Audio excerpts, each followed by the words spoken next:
Pak Bupati, ini anggota Bapak, ya. Ini anggota Bapak menggugat. Mamaknya ini dia Pak, anggota Bapak Asmaul Husna, pegawai negeri sipil. Ini ya, digugatnya mamaknya si tua ini. Nih ha, nih ha. Gak tahu diri, ini mamak sendiri kok. Ini dia Asmaul Husna. Ini mamaku ya Allah. Ini mamaku ya Allah. Ini menggugat, ini penggugat, ini anak durhaka. Ini mamaku ya Allah. Dia menggugat bukan haknya. Ini hak kami. Ini dia penggugat. Ini penggugatnya. Ini penggugat, ini durhaka. Ini kubawa ke bupati. Kau tahu aku siapa kan? Kau tahu aku siapa kan? Abid. Assalamualaikum warahmatullahi wabarakatuh. Ahsanallahu ilaikum Ustadz. Ustadz, saya memiliki ibu tarbiyah yang mengasuh saya sejak bayi dan mendidik saya hingga dewasa. Kemudian alhamdulillah saya dipertemukan dengan ibu kandung setelah dewasa. Apakah saya berdosa karena lebih dekat dengan ibu tarbiyah daripada ibu kandung, Ustadz? Sedangkan rasa kita tidak bisa bohong bahwa hati akan mendekat kepada yang mencintai. Apakah yang sebaiknya saya lakukan agar bisa berbakti kepada keduanya dengan seimbang? Jazakallahu khairan wa barakallahu fiik, Ustaz. Kita tahu Nabi SAW bersabda, La yashkurullah man la yashkurun nas. Tidaklah bersyukur kepada Allah orang yang tidak tahu berterima kasih kepada manusia.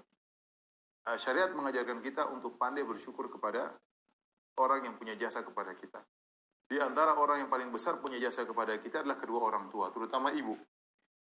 Kita tidak lihat itu semua, tapi kita yakin bahwasanya kita pernah berada dalam perut wanita tersebut. Saya tahu ibu mungkin tidak begitu, yang ukhti yang bertanya mungkin tidak begitu sayang, karena rasa tidak bisa dibohongi. Ini wanita baru, saya tidak kenal.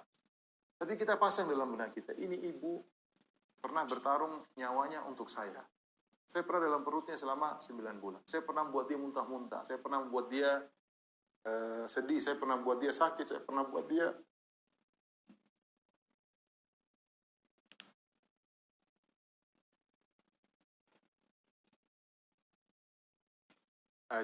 maksud saya, seorang merenungkan akan hal tersebut.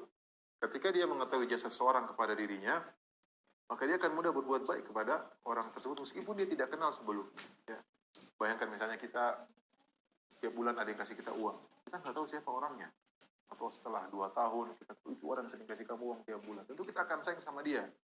Kenapa kita tidak sayang sama dia? Karena kita terkadang lupa dengan jasa tersebut. Tapi kalau kita renungkan, bahwasanya wanita ini yang pernah berjasa kepada saya pernah dalam perutnya, dia pernah menyusui saya dan seterusnya, meskipun cuma beberapa saat, kemudian saya diambil oleh ibu tarbiyah saya, maka dengan demikian kita akan timbul kasih sayang kepadanya. Itu harus kita bina.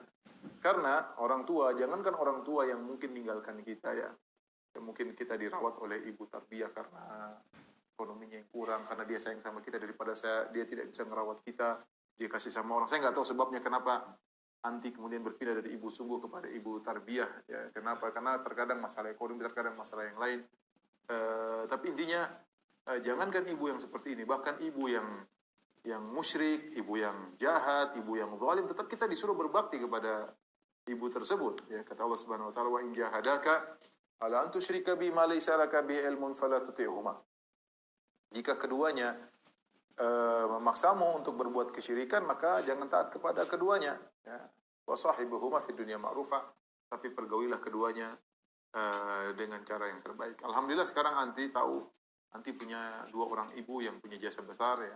Ibu tarbiyah, kita tidak diragukan jasa dia bagaimana merawat anti, padahal dia bukan anaknya, dan seorang tidak boleh lupa dengan kebaikan orang lain ya. Jadi berbakti sama dia, berbuat baik sama dia, tapi bagaimanapun ibu kandung yang datang dalam Al-Quran semuanya ibu kandung ya. Ibu kandung itulah yang pernah anti dalam perutnya. Ibu kandung itulah yang ketika melahirkan bertarung dengan kematian antara hidup dan mati ya. Ibu kandung itulah yang mengalami banyak wahnan ala wahnin, kelemahan dan kelemahan. Jadi tinggal anti menghadirkan dalam diri anti wanita ini, meskipun saya tidak kenal tapi dia punya jasa sama saya ya, dengan makanya berbuat baik sebisanya. Dan saya rasa ibu tarbiyah mengerti, bilang aja mama kan tahu dalam Islam saya punya kewajiban sama ibu saya ya, ada waktu mengunjungi, paling tidak telepon, kalau mungkin tidak sering mengunjungi telepon, gimana kabarnya Bu, baik-baik aja. Berusaha mengenal dia. Ibu mungkin rindu, tapi dia gimana lagi, ini anak saya, bukan anak saya, tapi ya kita jangan kecewakan dia. Berusaha kenalkan diri. Seperti kita mau cari muka sama seseorang, cari muka sama ibu kita ya. Berusaha kenal, telepon dekat. Semoga nanti dapat pahala yang besar, bisa berbakti kepada